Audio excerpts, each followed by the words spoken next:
சில கதைகள் மனதை நெகிழ வைக்கும். சில கதைகள் நம் வாழ்வை மாற்றும். அனைவருக்கும் வணக்கம். இது என் மனதின் ஓசை கதைகள். இன்று நாம் பார்க்க போவது அப்படியொரு மனதை உருக்கும் கதை. தஞ்சாவூருக்கு பக்கத்தில் இருக்கிறது ஒரு சிறிய கிராமம். அங்கே காவிரி ஆற்றின் கரையோரம் பச்சை பசேலென்ற வயல்களுக்கு நடுவில் இருந்தது ஒரு சிறிய ஓட்டு வீடு. அங்கேதான் வசித்து வந்தார் சரஸ்வதி அம்மா. அவருக்கு வயது 62. கணவர் ராகவன் 2 வருடங்களுக்கு முன்பு இறந்துவிட்டார். அவர் விட்டு சென்ற ஒரே சொத்து அந்த ஓட்டு வீடும் 2 ஏக்கர் நிலமும் தான். சரஸ்வதி அம்மாவுக்கு ஒரே மகன் தினேஷ். அவன் சென்னையில் ஒரு தனியார் நிறுவனத்தில் வேலை பார்த்து கொண்டிருந்தான். கல்யாணமாகி ஒரு பொண்ணும் இருக்கு. சரஸ்வதி அம்மாவுக்கு இந்த வீடு வெறும் சுவர்களால் கட்டப்பட்டதல்ல. இது அவர் கணவர் நடமாடிய இடம். இந்த திண்ணையில்தான் அவர் கணவருடன் சேர்ந்து உட்கார்ந்திருப்பார்.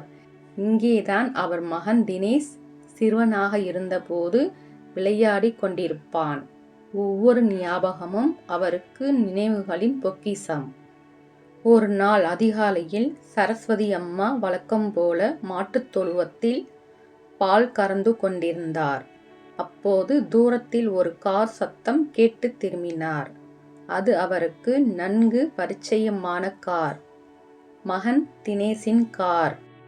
கார் வந்து நிற்கும் சத்தம் கேட்டது. காரில் இருந்து இறங்கினான் தினேஷ். பின்னால் அவன் மனைவி ரம்யா. ரம்யாவின் மடியில் 5 வயதில் பேத்தி அக்ஷயா தூங்கிக் கொண்டிருந்தாள். ரம்யா எப்போதும் போல முகத்தை மூடிக்கொண்டு காரை விட்டு இறங்கினாள். சரஸ்வதிக்கு ஒரே ஆனந்தம். பேத்தியை பார்க்க கண்கள் பனித்தன. வாடா தினேஷ், வாம்மா ரம்யா என்று கையசைத்தார். சாப்பாடு முடிந்ததும் தினேஷ் பேச ஆரம்பித்தான். அம்மா, நான் உன்னோட கொஞ்சம் பேசணும். சரஸ்வதி அம்மா, என்னடா தம்பி, சொல்லு என்றார். அம்மா, அக்ஷயாவுக்கு இங்கிலீஷ் மீடியம் ஸ்கூலில் அட்மிஷன் கிடைச்சிருக்கு. ரம்யாவுக்கு அவள் ஐடியில் ப்ரமோஷன் கிடைச்சிருக்கு. இனிமே நீ இங்கே தனியாக இருக்க வேண்டாம். அந்த தனிமை உன்னை கொன்னுடும்மா, எங்க கூடவே வந்துடு என்றான். சரஸ்வதி அம்மா தயக்கத்துடன், என்னடா தினேஷ், இந்த வீட்டை விட்டு என்னால் வர முடியுமாடா உங்க அப்பா என்று கண் கலங்கினார் அம்மா. அதற்கு தினேஷ், அம்மா, அப்பா போயிட்டாரு, ஆனால் நாங்கள் இருக்கோம்ல, உங்கள் பேத்தி உங்களோட இருக்கணும்மா. அவளுக்கு நீங்கள் கதை சொல்லணும், நிலாச்சோறு ஊட்டணும், உங்கள் கை மனத்தில் சமைச்சு கொடுக்கணும். ரம்யா உள்ளே வந்தாள், முகத்தில் செயற்கையான பாசத்துடன். அத்தை, நான் ஒரு அனாதைன்னு உங்களுக்கு தெரியும்ல. எனக்கு அம்மா இல்லை, நீங்கள் தான் எனக்கு அம்மா. நீங்கள் வந்து என் பொண்ணை பார்த்துக்கிட்டாதான் என்னால் நிம்மதியாக வேலைக்கு போக முடியும். அத்தை ப்ளீஸ் என்றாள். இந்த பாச வலையில் சரஸ்வதி விழுந்தார். சரஸ்வதி அம்மாவின் மனம் கனத்தது. ரம்யா சொன்ன வார்த்தைகள், அம்மா இல்லை, நீங்கள் தான் அம்மா. இந்த வார்த்தைகள் சரஸ்வதி அம்மாவின் மனதை உருக்கிவிட்டன. தனியாக இருந்தாலும் பரவாயில்லை, பிள்ளைகள் கூப்பிடும்போது போகத்தானே வேண்டும். ஆனால் அவருக்கு தெரியாது இந்த அழைப்பு அவரை எங்கே இழுத்து செல்ல போகிறது என்று. சரஸ்வதி அம்மா வீட்டை பூட்டும்போது கதவை கைகளால் தடவிக்கொண்டு தன் கணவரிடம், நான் உன் வீட்டை விட்டு போறேன், ஆனால் திரும்பி வந்துடுவேன், என் பையனுக்காக, அவன் சந்தோஷத்துக்காக என மனதிற்குள் நினைத்து கண்கள் கலங்கினார். மகனுடன் சென்னை நகருக்கு சென்றார். எப்போதும் சென்னை நகரம் பரபரப்பாக இருந்தது. அப்பார்ட்மெண்ட்டின் ஒரு மூலையில் இருக்கும் சிறிய அறை. ஆரம்பத்தில் எல்லாம் நன்றாகத்தான் இருந்தது. ரம்யா அன்பாக பேசினாள். தினேஷ் அம்மாவுக்கு பிடித்தமான உணவுகளை வாங்கி கொடுத்தான். ஆனால் ஒரு வாரம் கூட ஆகவில்லை, முகமூடி கிழிய ஆரம்பித்தது. காலையில் சரஸ்வதி அம்மா வாசல் தெளிக்கும் போது, அத்தை, இது கிராமம் இல்லை, இங்க வாட்ச்மேன் வந்து கழுவி விடுவார். நீங்க சத்தம் போட்டு எங்க தூக்கத்தை ஏன் கெடுக்கிறீங்க என்றாள் ரம்யா. சரஸ்வதி அம்மாவுக்கு ஒன்றும் புரியவில்லை. நான் என்ன தப்பு செய்தேன்? ஆனால் அவர் எதுவும் பேசாமல் மெதுவாக தன் அறைக்குச் சென்றார். நாட்கள் செல்ல செல்ல ரம்யாவின் நடவடிக்கைகள் மேலும் மேலும் மாறின. சரஸ்வதி ஒரு இயந்திரமாக மாற்றப்பட்டார். காலையில் 5 மணிக்கு எழுந்து வீட்டை பெருக்குவது, பாத்திரங்களை கழுவுவது, சமைப்பது, பேத்தியை குளிப்பாட்டுவது, ரம்யாவின் செருப்பை துடைப்பது வரை அவர் செய்ய வேண்டி இருக்கிறது. ஒரு நிமிடம் கூட ஓய்வில்லை. சரஸ்வதி அம்மாவுக்கு ஒரே ஆறுதல் தன் பேத்தி அக்ஷயாதான். அவளுக்கு கதை சொல்வது, நிலாச்சோறு ஊட்டுவது என பாசத்தை பொழிந்தார். பக்கத்து வீட்டு மாமி சரஸ்வதி அம்மாவிடம், சரஸ்வதி, நீ ரொம்ப இளைச்சு போயிட்ட. ரம்யா உன்னை ரொம்ப வேலை வாங்குறாளோ என கேட்டார். இவர்கள் பேசுவதை ரம்யா பார்த்துவிட்டாள். சரஸ்வதிக்கு சர்க்கரை நோய் உண்டு. சரியான நேரத்தில் சாப்பிட வேண்டும். அனைவரும் கடைக்கு சென்று சாப்பிட்டுவிட்டு வருவார்கள். ஆனால் ரம்யா அவருக்கு பழைய சோற்றை போடுவாள். என்னம்மா இது என கேட்டார் சரஸ்வதி அம்மா. இன்னைக்கு இதை சாப்பிடுங்க, ஒரு நாள் அட்ஜஸ்ட் பண்ணிக்கோங்க. வீட்டில் வேலை செய்யாம சும்மா உட்கார்ந்தா உடம்பு குண்டாகும். கொஞ்சமா சாப்பிடுங்க என்றாள் ரம்யா. சரஸ்வதி அம்மாவின் கண்கள் கலங்கின.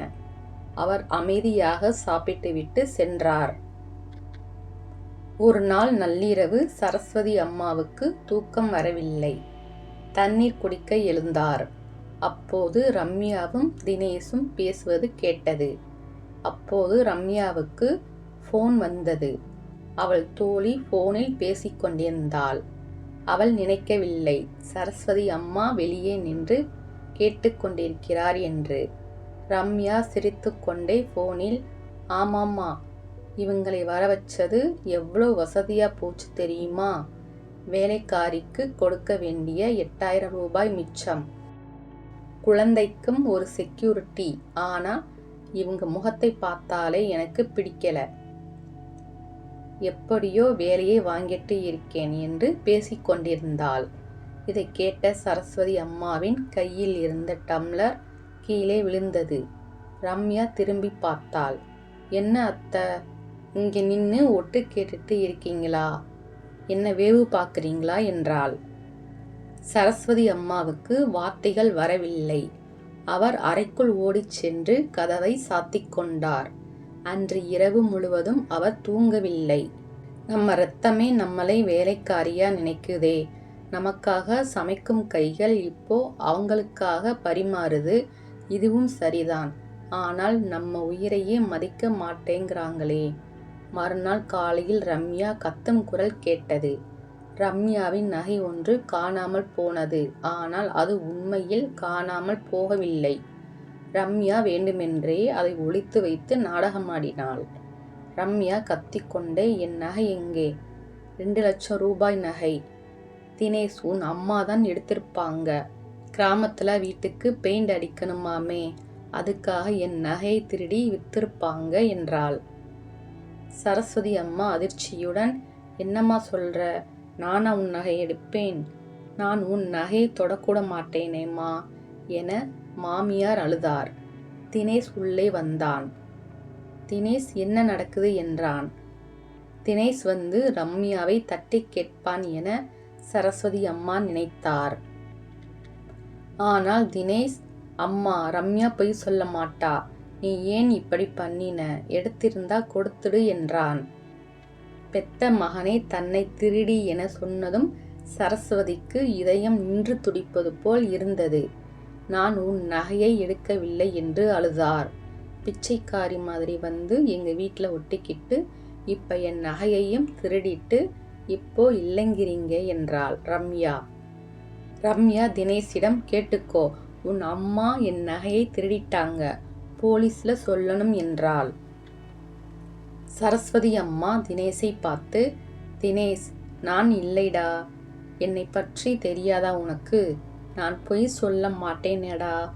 தினேஷ் தயக்கத்துடன், அம்மா ரம்யா பொய் சொல்ல மாட்டா. நீங்க எடுத்திருந்தா கொடுத்துடுங்க. பெரிய விஷயமா போகட்டும் என்றான். சரஸ்வதி அம்மாவுக்கு அதிர்ச்சி. பெத்த மகனை தன்னை திருடி என்றானே. அந்த வார்த்தைகள் ஒரு தாயின் நெஞ்சை கீறியது. தான் பெற்றெடுத்த மகனை தன்னை நம்பவில்லை. அவனுக்கு அவன் மனைவிதான் முக்கியம். தன் தாயின் மானம் அவனுக்கு கிடையாது. சரஸ்வதி அம்மா அன்று இரவு முழுவதும் அழுதார். அவர் அழுகையை யாரும் கேட்கவில்லை. அவர் வலியை யாரும் உணரவில்லை. மறுநாள் காலையில் ரம்யா சிரித்து கொண்டே வந்தாள். அத்தை, நகை கிடைச்சிருச்சு. என் பீரோவுக்கு கீழே விழுந்து கிடந்தது. நான் உங்களை தவறா நினைச்சுட்டேன் என்றாள். நீங்க எடுத்துட்டீங்கன்னு நினைச்சு பெரிய பிரச்சனை பண்ணிட்டேன். சாரி அத்தை என்றாள். ஆனால் அந்த சாரியில் எந்த உண்மையான வருத்தமும் இல்லை. இதற்கு பிறகும் சரஸ்வதி அம்மா பொறுத்து கொண்டிருந்தார். பேத்தி அக்ஷயாதான் அவருக்கு ஒரே ஆறுதல். அவளுக்கு கதை சொல்வார். அவளோடு விளையாடுவார். அக்ஷயாவும் பாட்டியை விட்டு பிரிய மாட்டாள். ஆனால் ரம்யாவின் கண்கள் வேறு எங்கோ இருந்தன. அவளுக்கு மாமியாரின் கிராமத்து வீட்டின் மேல் ஆசை. அந்த வீட்டை விற்றால் கோடிக்கணக்கில் பணம் கிடைக்கும். அதற்காக ஒரு பிளான் போட்டாள். ஒரு நாள் ரம்யா அழுது கொண்டே வந்தாள். அத்தை, உங்களால் மட்டும்தான் எங்களை காப்பாற்ற முடியும் என்றாள் ரம்யா. தினேஷ் வேலை செய்கிற கம்பெனியில் ஏதோ மோசடி நடந்துருச்சு. இப்போ 50 லட்சம் ரூபாய் கட்டலைன்னா அவன் ஜெயிலுக்கு போகணும் அத்தை என்றாள். சரஸ்வதி அம்மா பதறிப்போய், என்னம்மா சொல்ற? என் பையனா ஜெயிலுக்கு போகணும் என கேட்டார். ரம்யா, ஆமாம் அத்தை, உங்கள் கிராமத்து வீட்டை கொஞ்ச நாளைக்கு அடமானம் வைங்க. 50 லட்சம் கிடைக்கும். அவரை காப்பாத்திடலாம் என்றாள். அதற்கு மாமியார், என்னம்மா அந்த வீடா? அது உங்கள் மாமனார் வீடு என்றார். ரம்யா காலில் விழுந்து, அத்தை ப்ளீஸ், நான் கெஞ்சி கேட்டுக்கிறேன். என் புருஷனை காப்பாத்துங்க. உங்கள் பேத்தி அக்ஷயாவுக்கு அப்பா வேணாமா? ரம்யா அக்ஷயாவை தூக்கி வந்தாள். பேத்தி அக்ஷயாவும் அழுது கொண்டிருந்தாள். பேத்தி அக்ஷயா அழுவதைக் கண்டு சரஸ்வதியின் மனம் நொறுங்கியது. மகனுக்காக பேத்திக்காக எதையும் செய்ய தயாராக இருந்தார். மாமியாரும் அதற்கு சம்மதித்தார். ரம்யா, அத்தை, கையெழுத்து எல்லாம் வேண்டாம். உங்க பெருவிரல் ரேகை மட்டும் போதும். சரஸ்வதி அம்மா படிக்க தெரியாதவர். அவர் நீட்டிய பத்திரத்தில் கைரேகை வைத்தார். ஆனால் அது அடமான பத்திரம் இல்லை. அது விற்பனை பத்திரம். ரம்யா ஏற்கனவே வீட்டை விற்க பத்திரம் தயார் செய்து வைத்திருந்தாள். மாமியாரின் கைரேகை வைத்து அடுத்த வாரமே அந்த வீடு வேறொருவருக்கு சொந்தமானது. 60 லட்சம் ரூபாய் ரம்யாவின் வங்கி கணக்கை வந்து சேர்ந்தது. வீடு விற்கப்பட்ட 2 நாட்களில் ரம்யாவின் நடவடிக்கை மாறியது. ஒரு நாள் சரஸ்வதி அம்மா பேத்திக்கு கதை சொல்லி கொண்டிருந்தார்.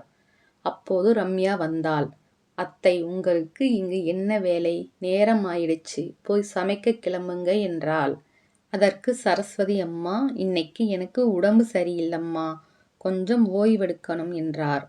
அதற்கு ரம்யா, ஓய்வா? ஓய்வெடுக்க இங்க வந்தீங்களா? வீட்டை வித்து கொடுத்துட்டீங்க. இனிமே இங்க என்ன வேலை? பேசாம ஊருக்கு போங்க என்றாள்.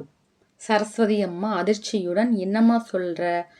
அடமானம் சொல்லித்தானே கை நாட்டு வாங்குனீங்க? இல்ல, அந்த வீட்டை எப்போவோ வித்தாச்சு என்றாள் ரம்யா. அந்த வீட்டை வித்ததே உங்க பையனை காப்பாத்தத்தானே என்றாள் ரம்யா சிரித்துக்கொண்டே. அன்று வீட்டில் பெரிய சண்டை. ரம்யா தன் மாமியாரை தள்ளாத குறையாக பேசினாள். என்ன அத்தை, இன்னும் புரியலையா? உங்க பையனுக்கு ஒன்றும் ஆகல. அது எல்லாம் ஒரு நாடகம்தான். எங்களுக்கு உங்க வீட்டை வித்து பணம் பார்க்கணும்தான் இங்க உங்களை கூட்டிட்டு வந்தோம். உங்களுக்கு சமைக்க தெரியும், வேலை செய்ய தெரியும்னு தான் வச்சிருந்தோம். இப்ப வீட்டையும் வித்தாச்சு, எங்க வேலையும் முடிஞ்சது, போங்க வெளியே என்றாள். சரஸ்வதி அம்மா தினேஷை பார்த்தார். தினேஷ், இது உண்மையாடா? உனக்கு தெரியுமா இதெல்லாம் என கேட்டார். தினேஷ் தலை குனிந்து, அம்மா, என் வாழ்க்கையில் நிம்மதி வேணும். நீங்க இங்க இருந்தா ரம்யாவோட சண்டைதான். நீங்க ஊருக்கு போங்கம்மா என்றான். இருந்த வீட்டையும் ஏமாத்தி வித்துட்டீங்க, நான் எங்க போவேன் என அழுதார். சரஸ்வதியின் கால்கள் தள்ளாடின. தான் பெற்றெடுத்த மகன், தன் வயிற்றில் பிறந்தவன், அவனே தன்னை வெளியே தள்ளுகிறான். எந்த தாயாவது இந்த வேதனையை தாங்க முடியுமா? ரம்யா, இந்தா உங்க துணி மூட்டை, எடுத்துட்டு போங்க. இனிமே இந்த வீட்ல உங்களுக்கு இடம் இல்லை என்றாள். ரம்யா மாமியாரின் கையை பிடித்து இழுத்து வெளியே தள்ளினாள். சரஸ்வதி அம்மா அழுது கொண்டே, என்னை ஏண்டா இப்படி அனாதையாக்கிட்டீங்க? நான் உன்னை பெத்த தாய்டா, எனக்கு இடம் இல்லையாடா என கேட்டார். அப்போது பேத்தி அக்ஷயா ஓடி வந்தாள். பாட்டி, பாட்டி, எங்க போறீங்க பாட்டி? என்னையும் கூட்டிட்டு போங்க பாட்டி என அழுதாள். ரம்யா அக்ஷயாவை இழுத்து, உள்ளே போ, இனி உனக்கும் இந்த பாட்டிக்கும் எந்த சம்பந்தமும் இல்லை என்றாள். ரம்யா கதவை சாத்தினாள். சரஸ்வதி அம்மா வெளியே நிற்கதியாக நின்றார். அன்று பலத்த மழை. அவர் நனைந்து கொண்டே நின்றார். அவர் கண்களில் நீர், முகத்தில் மழை துளிகள். எது கண்ணீர், எது மழை என்று தெரியவில்லை. சரஸ்வதி அம்மா துணி மூட்டையுடன் உட்கார்ந்திருந்தார். பழையபடி கிராமத்திற்கே போகலாம் என நினைத்தார். ஆனால் வீடு கைவிட்டு போய்விட்டது. அன்று இரவு சென்னை முழுக்க பலத்த மழை. சரஸ்வதி அம்மா ஒரு பேருந்து நிறுத்தத்தில் ஒதுங்கினார். பசி வயிற்றை கிள்ளியது. உடம்பெல்லாம் நடுங்கியது. மனதில் ஒரே எண்ணம், சாகலாமா என. ஆனால் அப்போது ஒரு முதியவர் டீ கடையில் இருந்து வந்தார். அவர் பெயர் மாணிக்கம். அம்மா, என்ன இப்படி நனைஞ்சிட்டு இருக்கீங்க? இந்த நேரத்தில் இங்கே என்ன செய்கிறீங்க என கேட்டார். சரஸ்வதி அம்மா அழுகையுடன், எனக்கு போக இடமில்லை தம்பி, என் பையனும் மருமகளும் வெளியே தள்ளிட்டாங்க. மாணிக்கம், வாங்க அம்மா, என் கடைக்கு வாங்க, கொஞ்சம் டீ குடிங்க, பிறகு பேசலாம் என்றார். மாணிக்கம் அவரை தன் சிறிய டீ கடைக்கு அழைத்து சென்றார். சூடான டீ கொடுத்தார். மாணிக்கம், அம்மா, நானும் அனாதைதான். என் பொண்டாட்டி செத்து போய் 10 வருஷம் ஆகுது. இந்த கடையை வச்சுத்தான் பிழைச்சிட்டு இருக்கேன். உங்களுக்கு என்ன வேலை தெரியும் என கேட்டார். சரஸ்வதி, எனக்கு சமைக்க தெரியும் தம்பி, பலகாரங்கள் பண்ண தெரியும். ஆனா இப்ப யார் கேட்குறாங்க? மாணிக்கம், அம்மா, நாளையில இருந்து நீங்க இங்கு வந்து உங்க கையால பண்ணுற பலகாரங்களை விற்கலாம். நான் டீ கடை வச்சிருக்கேன், உங்களுக்கு இடம் தரேன். அடுத்த நாள் முதல் சரஸ்வதி அந்த சிறிய டீ கடையில் முறுக்கு, அதிரசம், சீடை போன்ற பலகாரங்கள் செய்ய ஆரம்பித்தார். அவர் கைமணம் அப்படி ஒரு ருசி.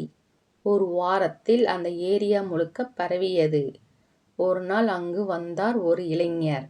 அவர் பெயர் கார்த்திக். ஒரு பெரிய ஐடி கம்பெனியில் வேலை பார்த்தார். கார்த்திக், அம்மா, நீங்க செய்யற பலகாரம் எங்க பாட்டி கைமணம் மாதிரியே இருக்கு. இதை நீங்க பெருசா பண்ணலாமே என்றான். சரஸ்வதி அம்மா, என்னையா செய்வேன்? கையில் முதலீடு இல்லை, இடம் இல்லை. கார்த்திக், அம்மா, நான் உங்களுக்கு உதவி பண்றேன், நீங்க செய்றீங்களா என்றான். கார்த்திக் உதவியுடன் சரஸ்வதி ஒரு சிறிய உணவகம் ஆரம்பித்தார். பெயர் சரஸ்வதி அம்மா உணவகம். சுத்தம், ருசி, அன்பு, இந்த மூன்றும் அவர் உணவகத்தின் அடையாளமானது. மக்கள் கூட்டம் அலைமோதியது. அடுத்த 3 ஆண்டுகளில் அவரது உணவகம் 5 கிளைகளாக விரிவடைந்தது. இப்போது அவர் 50 ஆதரவற்ற பெண்களுக்கு வேலை கொடுத்தார். அவர்களுக்கெல்லாம் அவர் ஒரு தாயாக மாறினார். அவர் கிராமத்தில் இருந்த பழைய வீட்டை திரும்ப வாங்கினார். ஆனால் இப்போது அது வெறும் வீடு இல்லை, அவர் வெற்றியின் சின்னம். இப்போது சரஸ்வதி ஒரு பெரிய தொழிலதிபர். ஆனால் அவர் மகன் தினேஷ் மற்றும் ரம்யா ஒரு மோசடி வழக்கில் சிக்கி அனைத்தையும் இழந்தார்கள். அவர்கள் ஒரு வேலைக்காக ஒரு பெரிய ஆசிரமத்திற்கு சென்றார்கள்.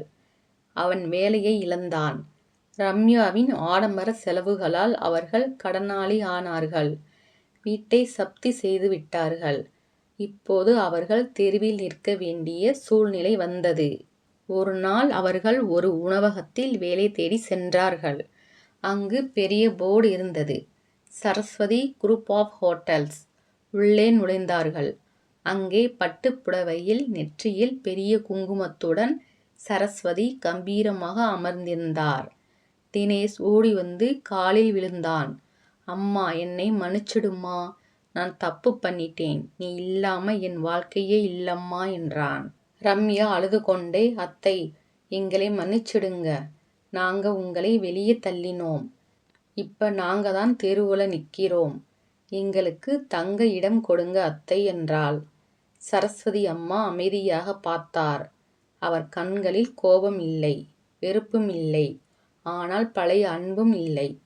தினேஷ், அன்னைக்கு நான் உங்க வீட்டை விட்டு வெளியே வந்தப்போ மழையில நனைஞ்சு பசியில வாடி ஒரு பேருந்து நிறுத்தத்துல தங்கினேன்.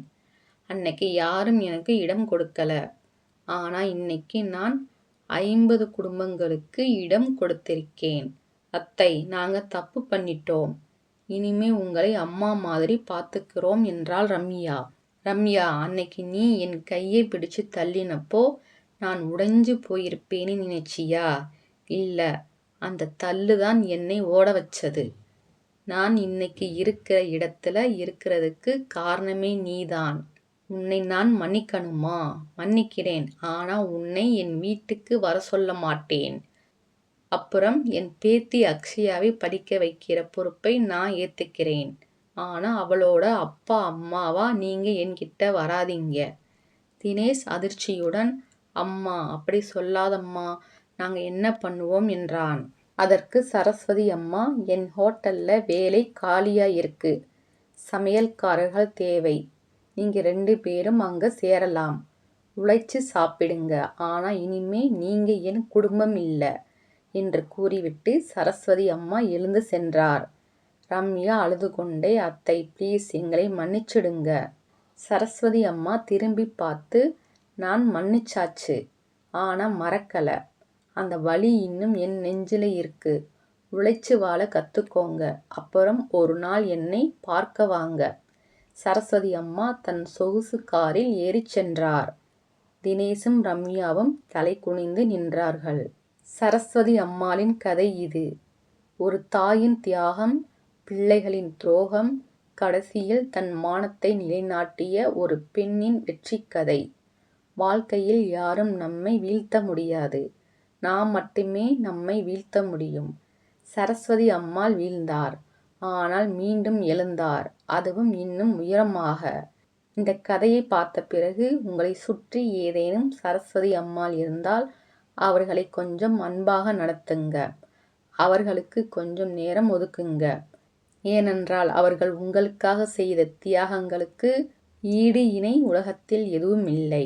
இந்த வீடியோ உங்களுக்கு பிடித்திருந்தா உங்க அம்மாவுக்காக, பாட்டிக்காக, உங்கள் வாழ்க்கையில் தியாகம் செய்த ஒவ்வொரு பெண்மணிக்காகவும் இந்த வீடியோவை ஷேர் பண்ணுங்க. உங்கள் கருத்துக்களை கமெண்ட் பண்ணுங்க. நன்றி.